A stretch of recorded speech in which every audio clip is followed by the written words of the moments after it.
Hello everyone, and welcome back to another episode here on the Hermitcraft Voidified server. What's going on? What's happening around here? There's nothing but a tree. I've just logged in to find myself in the void, in the abyss, and there's nothing here but a tree. And I believe there's a little bit of dirt below the tree, but I can't quite see it. Yeah, what is this crazy, strange place? That's right, it is the end. I thought it'd be a funny way to start off an episode by coming out here planting down a tree in the middle of nowhere. Literally in the middle of nowhere in a void. This is in celebration and announcement of a new series that's starting here on the channel. I am playing Sky Factory with my good old friend, the fellow Logfella, Mr. Ren Diggity Dog. And I'm really pumped about this series and want to get all of you guys interested in it, so I thought I would do this.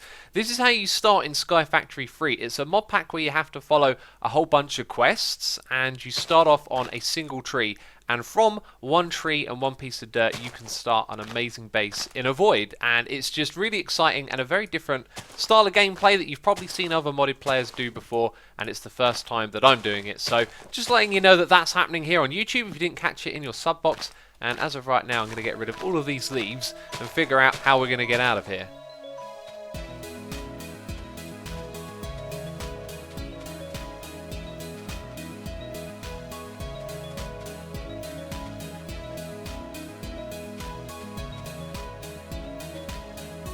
This is absolutely terrifying. I'm never going to let go of shift for as long as I'm on this block, but we're not going to be on this block for that long actually.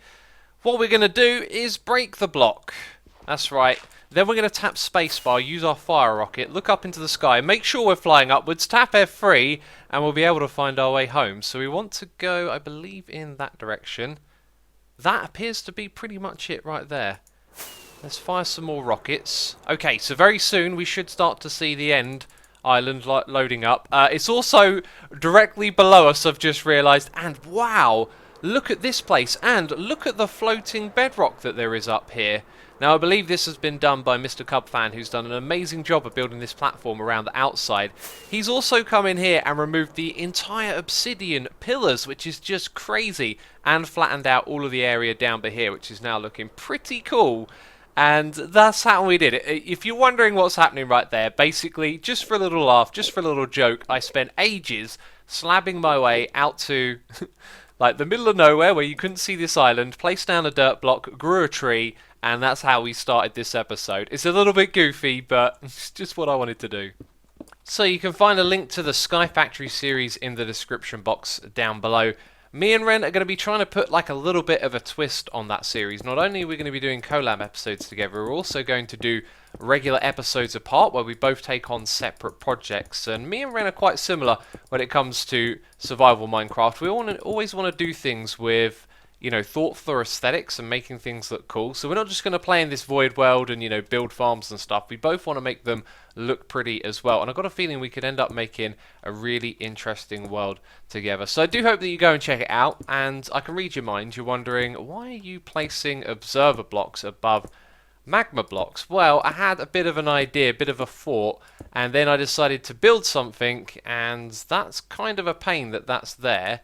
What we will do is use water to flush it out, and water is actually going to be part of the experiment that we do. Did you see it all lighting up then? That looked really cool. We've got to take a step back and try that again. Right, so if I don't move my mouse cursor much and hold down right, and let's just put down some water quickly, and then watch the light show. That's actually really cool. I like that very much. So let's get this last row in place. We've got one block left over there, and that's the last one that we need to place. Actually, I've got to be very careful here. What I wanted to do was put one of those there, another one here. We've got an infinite water source now, and I wanted to extend that going all the way down the side, except I've made a bit of a mistake because I've started on the side that's got blocks above it. So we have unintentionally made a noise machine. It wasn't my plan to make a noise machine. I just wanted to experiment with the property of the magma block, which is that it can destroy the water source that is above it. And then you can detect that with an observer block as well. So down there what I've done is put the water in so that the entire grid underneath the observer blocks is water sources.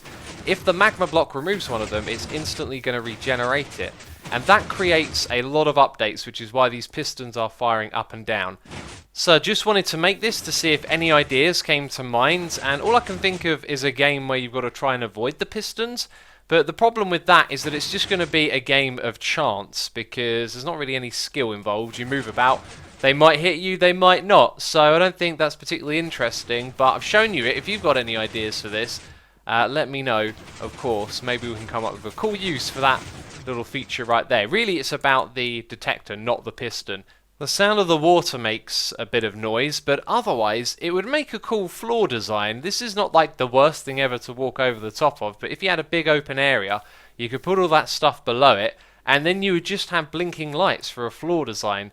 You would need some lighting as well though, so it might be a good idea to also go and put some glass above it. Anyway, all of that magma cube business got me thinking about different mechanics in the game, and one idea led to another. And I think I've got an idea for a minigame. And we'll start off by showing you me casting a fishing rod over here into the sky. How many blocks do you think that's travelled? Sometimes it goes a little bit further than that. Now this is bizarre. Okay. So in single player, this thing will go 11 blocks every single time. On multiplayer, it was going all the way to the end there a moment ago. I think it might have something to do with ping. My ping has been going up and down. It has been pretty poor today. And just a second ago, before I started recording, I was casting this thing and it was going all the way to the end over there. Now that one definitely went a little bit further, right? Maybe there's a variable here that I'm missing. But, oh, I think that's Scar. There goes a Scar flying through the air. There's an idea that I've had because a mechanic in this game changed a while back with fishing rods, which is that it's now able to hook up to items a lot easier. So if we put some water here, you can see at the rate it goes out that there's something wrong with my connection. We should be able to cast our rod into the water and pick up items that are going through it. So if we stand here, the dropper's going to put the item into the water. It might spit it out to the side. That's something I didn't think about until I stepped onto this pressure plate. Okay. And that one, I'm not even sure where it went, actually. So let's try and catch one of these. I'm going to have to adjust this idea a little bit, aren't I? Man, the latency is just horrendous today. Or maybe it's just like that on a server compared to single player. It's so difficult to, like, catch these things. And you can see they sort of skip back and forth. So I'm not sure where it actually is. There you go, though. We caught one, and we grabbed it and brought it to us. So this could be the key mechanic of a minigame. You have items going across through water streams, and you've got to try and pick them out and bring them over to your side to score points. Now, I'm visualizing this as a versus game. There's a player on another side, and that range that I showed you a moment ago could have something to do with how you score points. So the minigame could be played like this. You've got 3 water streams. Your opponent is on the opposite side, and you can go for the ones that are closest to you, which won't be worth a lot of points. And then the ones in the middle are worth a bit more, and if you manage to snag some from your opponent's side all the way over there, then you get the most points. But the problem here is that dragging the items all the way back is not how this thing works. If I throw one on the ground and hook onto it and then pull it back, it only comes a little way at a time. And I could have sworn playing around with this when it was added in the snapshots, it would come all the way back to the player. In fact, I'm going to have to go back and watch one of my old videos to find out. So with that being so slow to move it back across, it's going to make a game like this really quite tedious. And I kind of pictured the items coming out quite frequently from each of these as well. And if it was slow, I don't think it would be a lot of fun. Players have to be a little bit overwhelmed with options in order to be able to steal ones from the other side. There's only like one item every so often, then the other player's going to get their one nice and easy. So I've decided that we will use something a little bit different instead, and that is a dropper underneath a platform. So we can have those droppers in several places, and then the player's going to like, well, they're not going to activate it, but they're going to try and snag those items when they get activated at random. So this will be about using fishing rods to pick up items. And then there's that problem, which I'm still working on resolving. Every now and then it just seems to sort of derp out and go to the side. Wow, it's not my day today on this server. It's been super laggy, and now all of the items are consistently going over to that side. And that one has now gone over there. This is bizarre behaviour. Okay, a little bit of that mustard clay in the middle seems to sort it out. The reason that we need ice here though is because it's only going to get moved a little bit, right? If we drag it back like this, you see it slides across the ice all the way over to the player. So ice has got to be involved in order to move the item across, and I think this idea here needs a little bit of polish, but then it could be very cool. We could have an arena where random items are going to pop up and then the player has to try and snag them. And I think the cool thing to do here would be have items for one side and items for the player on the other side, and if you snag someone else's points, then it's worth a lot more. This will now become a 4-player game.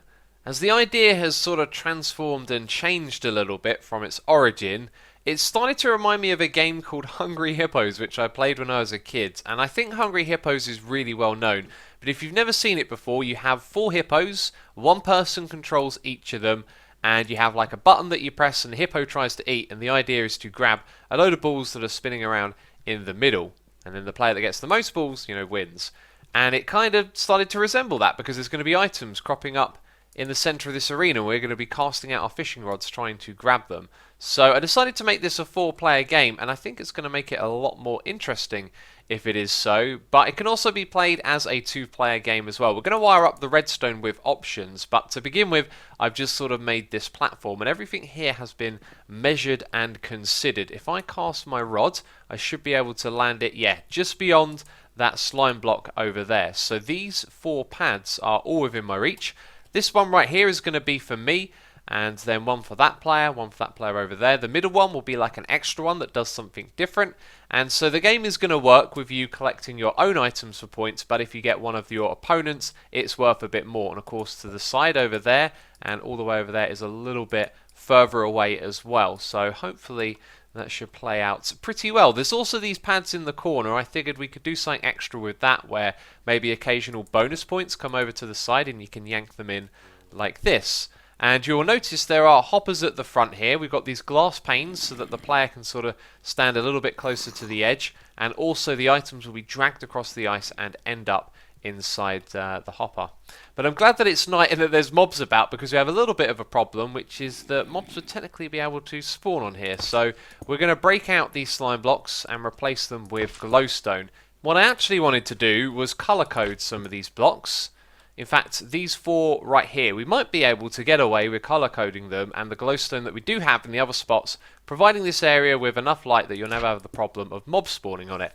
Obviously, when you're playing a game, it'll be too close for mobs to spawn, but it could be an issue when you come up here and there's a creeper hanging out in the arena, right? Then it sort of occurred to me that we could use carpets on top of the glowstone, but the problem there is that the carpet has a little bit of a hitbox. We need to start playing a mental game. In fact, a mental game is probably not the best way to describe what I'm talking about here. Every time we take a journey back to get resources from our base, I need to think in my mind, and you guys should do this as well if you are playing Minecraft. You've got to think, is this something I could store in a shulker box? And if the answer is yes, it's probably a very good idea to designate one of your shulker boxes that you have in your end chest to that material. I mean, quite often do we need a little bit of wool or a little bit of carpet, something with colour to throw into a build. And if we thought ahead of time and those are accessible from our end chest, then everything we need is there. This also gives me a reason to go out and hunt like a stack of every colour and make sure that I've got all of the options available. So we're doing this trick again, and I think the problem might be, once you got loads of these with all sorts of symbols, how do you make them stand out from one another? That is a good question. I think the thing you'd have to do is go through all the symbols available, and I'm not sure how to get like a big list of those symbols, but once you've got them all, you could then perhaps assign the most useful ones together. But that is certainly a great idea, and I'm glad that I've put that in there, because I've made many trips back and forth for little items, so we've got to continue to do that with our storage. So we were talking about carpets and the items that are on them. I'm going to put one down on the ground the other side. It's going to slide away a little bit, and then we're going to try and pick it up like that, pull it across, and you can see it gets caught on the hitbox of the carpet, which is most unfortunate. But the thing that then crossed my mind is that the item that's on top of the carpet might actually keep the properties of the ice, which is really important. So we'll do the same test again, and I think what we're going to see is it slide across. Well, that landed on the glowstone. Let's try again. It slides across. Okay, so we want it to be on this glowstone to begin with. Let's put our item just there. Excellent. And now when we pull it across, it's going to keep the effect of the ice, right? That was interesting. Sort of, I guess. It kind of looked like it jumped from one glowstone to the next. Actually, that makes complete sense, doesn't it? And I guess that adds a level of difficulty if you're stealing this one, like the player opposite to you, because then it's going to have to go through the glowstone in the middle and the glowstone on your side, so it would take like 3 different tugs. Whereas you go for this one here, it's only going to take one tug like this, and then it can slide all the way across the ice into your hoppers. So I think we have to consider that for the 4-player mode. If you get points from the team either side of you, they shouldn't be as worth as much as the one from the opposite side. So there are 4 different colours that we're working with here. Orange, pink, red and yellow. Those are going to be the colours of the teams. And the reason why I've chosen those ones is because we can make them from these 2 tall bushes that we have over here. Or flowers, whatever you want to call them. I could hear some groaning. It's this chap over here. There's always some zombie hanging out under this thing while I try to build it. And wow, I've got a poor shot on me today, haven't I? So this idea over here, though, props to Doc and Etho when they made their game where you had to wash all the dyes into the corners, which, by the way, is an extremely fun game. They use this, and it's a great way to get a load of items because we've got bone mill farms. You can bone mill it and get loads of these dyes. So those are the colours that we're going to be working with. And these 4 droppers in the middle will dispense these dyes up onto the surface for the players to pick up. The ones in the corner will have some sort of different item for them to collect. But what I've been doing is just wrapping my head around the project here. And before we get into the redstone, let's talk about location. So you may have noticed these yellow markers. Well, I deliberately marked out an area that was way bigger than the size of the game itself. And that's because with projects, time and time again, I never give myself enough room, so this has been placed with room to spare around it. It's not directly up against this thing, and it's got a little bit of room on all sides. But it means when it comes to decorating this thing after we're done, we've got a nice buffer zone right here in which to build walls and to hide all of the redstone, and that stuff is going to be, I think, relatively simple. So everything that I built so far is for a visual representation of what the redstone can do. It's not actually the proper wiring. This over here is a representation of some sort of timer that I'm going to build. Not sure exactly what one will be best, but basically to start the game, you're going to want to press a button, and the game should last, I reckon, for about 3 minutes. So somewhere we're going to have a 3-minute timer, and when it's activated, it is going to send pulses out every second or half second or something like that. And these pulses will travel in a line and activate all of these droppers. Now, by looking at this, some of you already know what it's about, but I'm going to explain it anyway. So inside of here, what we have is a whole bunch of items, and one of those items is going to be a non-stackable one. So that'll give us a 1 in 9 chance of activating some redstone. We could actually increase that, and I might do depending on which ones it's going to activate. But then there'll be a comparator the other side and 2 pieces of redstone, so it's only when that second piece gets lit up that it will then pass on the signal to the next part of the circuit, and that will simply go around to each of these droppers. Now I've taken out the one in the middle because I think we were kind of overdoing it, and also it would make the wiring really tricky, and my idea here was to have the wiring go around like this, but after a while I realised the redstone's not going to point into each of the droppers, and it'll probably be quite difficult to fit it all into this space and line it up with these things. So I think what we're going to have to do is perhaps use like a sticky piston on the ground that pushes something up. I don't know. We'll figure out a way to activate it, but you can kind of see they're all sort of in line with these randomizers. So all of that's pretty simple, right? The other thing that we need to do is give the players the options to change the game mode. Do they want to do 4 players, and do they want to have these ones in the corner activated as well? So somewhere here where we have that line coming down and activating all of these, we also want to have the option to just extend some pistons that will then cut off the circuit or something like that. So if you flicked a switch up top to change the setting, then down here the circuit would have been blocked, and that's just a really simple way of doing things. So then after the 3 minutes are up, the pulse is going to stop happening. There'll be some sort of end game signifier, maybe a light goes off or a firework, and that's kind of all of the redstone. So if you're wondering about all the items that are going to be in these things, well, we're never going to use more than 9 stacks in one go, so I think it'll be up to the players to just deliver the items back into a chest, and I can come along and sort them out again, as I think those 9 stacks will probably last a fair few games. So down here where the hoppers are, the players can come down and they can count their score from this chest, and then they can return the items after. So with all of that, I think we've taken like a very simple path to making this game work with a simple set of redstone. So I was next going to show you this when all of the redstone was finished, and a lot of it is done, but I sort of encountered a little bit of a problem that I solved. And when picking this location, I tried to give myself a lot of room for the redstone, so I went up by 4 blocks, but that almost wasn't enough. You see, below here is a big open area, and also the elytra course. So I was about to build some redstone that would go down into this area by 1 or 2 blocks, which I actually think would be a little bit irritating. So rather than having our sticky pistons that would move the blocks back and forwards, and now I've sort of realised that's 1 block too close to actually do anything, isn't it? But those ones will now work up and down like this. So at the moment, those two there are being pushed down. If we break the torch, this would be like where you'd have a lever to send the signal to it. Then the blocks are pulled upwards. So when these now blink on and off, they're not actually going to activate the dropper. So that means that we can hook all of these up to the same signal, and that's the one that's going to work off of the timer. We're in need of some comparators, so I'm out here grabbing some quartz, and I haven't travelled hundreds of thousands of blocks away. Whenever I need some quartz, I actually just go directly under the nether hub. I've talked about this before, but I think it might have been in the live stream. Everyone who goes looking for quartz makes this long, lengthy journey out to the distance to find an area where other players haven't gone. But the actual the place where players haven't gone is directly underneath the hub. Everyone sort of assumed that that area would have been deprived of all of its quartz, and there's plenty of it down here, so anyway, somewhere around here is the exit. Aha, this looks like it. There's Mumbo's nether project. Never saw that in person, actually. It's pretty cool, isn't it? I like the big beam in the middle.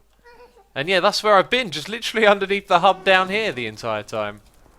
Do you remember all that obsidian that we saw had gone missing in the beginning of the episode? Well, Mr. Cub Fan has been at it again. Check this out. He is building a custom biome using magma blocks, paths, and obsidian. That was a terrible view of it, wasn't it? It's also nighttime, which is never too good for recording. Look at that. That is one heck of a project. I really do like it. It kind of fits in well next to the mesa, because the mesa can be a little bit barren in general. And yeah, this is like a Deadlands biome or something like that. And I'm getting so distracted here. I came over to my witch farm to pick up some redstone and sticks to do crafting for the comparators, which we got sorted out. Then I was flying around Mumbo's base for a bit, and then I noticed this thing down here. I don't know what this is. There's some pumpkin men there. And I'm getting all sorts of distracted. Let's head back over to the project. I am really excited right now because testing is about to begin. In theory, everything here that I've built should work, and I'm really happy with how simple this is as well. I've just been sorting out these items to go inside of our randomizers. I've renamed all of these. And if you're wondering why my XP hasn't budged, it's because I can't rename these in survival mode. This is a bug. I don't know if any of you guys have experienced it, but it just doesn't work. Like, it doesn't let you rename anything. It's quite bizarre and odd. But anyway, yeah, what have we got here? This is an EFO hopper clock. However, what I've gone and done is put a piston on one side. So this means to activate the clock, what we have to do is update this piston here. Just update it, not power it. So we'll probably have like a bit of redstone go next to it that can update it. But then it will set off the timer, which will then unlock this thing here, which is going to cause all of that sound, which is something I didn't really think about. It does make a lot of noise, doesn't it? But those droppers are empty, and we're about to fill them up. The other thing that's here as well is this, which is, I believe, a falling edge detector. Like, rising would be when the signal turns on, and falling would be when it turns off, right? So it's about to stop, and bam, redstone torch goes on. So that would mean we would take that to like a firework or something to signify that the game is over. And then this thing is ready to go again. So obviously it's on a short timer at the moment. We would put more items in here, enough to equal like 3 minutes is what I said, right? So yeah, the testing now begins. I've got to fill up all of these droppers, and then we can get to it. I was just thinking, today has been a very fluent day of playing Minecraft. Sometimes things get really grindy and halty, and other times everything just seems to go your way. But it feels like organisation has really been a thing. These shulker boxes have just been great to work with, and also taking advantage of these firework rockets, I'm able to get around the server so quickly. I just flew over to Doc and Efo's area to pick up one of these, as that's the colour that we're going to put in the corner one. So I'm about to do a test with the items in the droppers, but everything works just fine, and a 1 in 9 chance with the redstone firing off very quickly. That creeper is slightly worrying.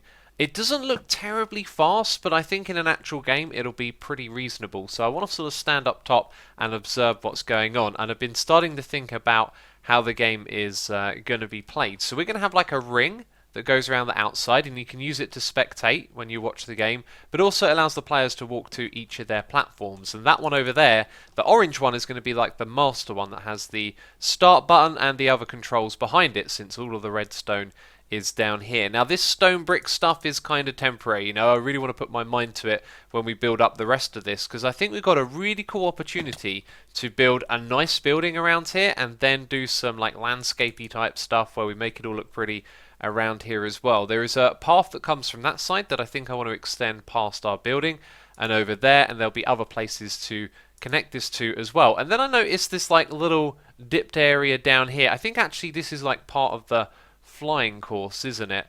Yes, it is. Look at that over there. So you start, you go down over here, and when you finish, you come through that gap. But I feel like this is a great little spot to build something.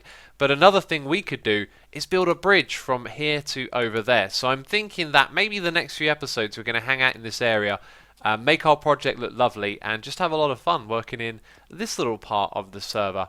Anyway, there's one more thing I want to mention before I do the grind of getting all of these things over here. If you have an idea for the name of this game, I know we haven't seen it in action yet, but rattle your brain. Feel free to leave a comment, because we're going to need to game this thing. Game this thing? We're going to need to name. We're going to need to name the game as well. We can also quite easily build a little farm to help me with this. I'm just thinking, Doc and Efo had that set up with those dispensers, and this is kind of slow doing it all manually, so that'll create a burnout clock, and 4 torches on one means it continuously runs. No, this is a terrible idea, because some of the redstone torches are going to be out. Oh, that is so noisy. But that'll be the way to do it, because now the redstone that's blinking is going to power all of these. And of course we can compact the redstone a little bit more than that. And there we go, we've got a little machine to do this. But Doc and Efo's design was definitely better, because they had the 2 of those like stacked up, right? So it could do it twice as fast. The testing is going quite well. I've made 2 important changes to the redstone. This used to be 2 hoppers, now it's 4 in a circle, so that has halved the rate at which this comparator will be activated. And this is also now a redstone torch, which means that these torches here will be off by default. The problem there was I was checking the levers at the top, and they were activating the items, and they were going into the area here, which is not something we'd want when you're changing the settings in between a match. So that can't happen now, because those torches down the bottom there are off. Anyway, let's start a game. It's going to be very short, and there'll only be a few items because this thing hasn't been configured to last longer. But I have made some observations, and that is that items will slide like that yellow one over there, and quite often they can slide straight into the hoppers, which isn't particularly great. So if the game lasts for longer, then hopefully that sort of automatic point gathering will level out and not really make too much of a difference. The other thing to mention, well, actually it's the same thing that I'm thinking about. Like, if we have more blocks around our dispenser to stop that from happening, we run into that problem there where it gets slowed down or can stop on the block itself. Let's try and get it to stop. I've noticed that sometimes you can hook like that and they just zip into your inventory, and there you go. So let's say these ones directly around it weren't ice, they would be less likely to slide into the players, you know, hoppers at the front here, but they're more likely to get caught and required several uses. So anyway, it's pretty cool. We need some other players to test with, but I think I'm about done with this project for today. Another thing to mention, the maintenance time of coming around, checking the chests, and then going and putting the items back in isn't very long at all, but in a game I don't think you're going to use a lot of these. I reckon you could have like several games, one after another, and not run out of drops, so it doesn't need a lot of maintenance as well, which is really cool. And there's probably room down here to add like a couple of hoppers for a few extra stacks if you really wanted to as well. But doing this has actually been giving me more ideas for games. I think the whole concept of just collecting items that are being thrown out at random can be a lot of fun, but you don't have to do that with a fishing rod. You can do that by running around or other ways as well, and it's given me ideas for more mini games, so maybe we'll see more from me. Who knows?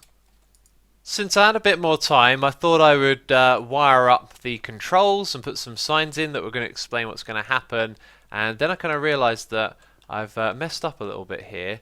There is some other controls down there, and it's also powered. Oh, that's because there's just a lever here, right, so that needs to be hooked up to this bit, and I'm not going to rush it. I'm going to think about how we do this, because I might even move this. This could potentially be temporary. But there's the game, there's the concept. Leave your feedback down below. I think it's going to be a lot of fun and could potentially lead to a few more mini games from me. And we've done all of the redstone, we got the game working, and that leaves us with the aesthetics to do next, and playing with other hermits, of course. So I feel like that was a really productive episode, and I do hope you have enjoyed it. If you have, leave a like on the video. As always, thank you so much for your support, and I'll see you in the next one. Ciao for now, bye bye.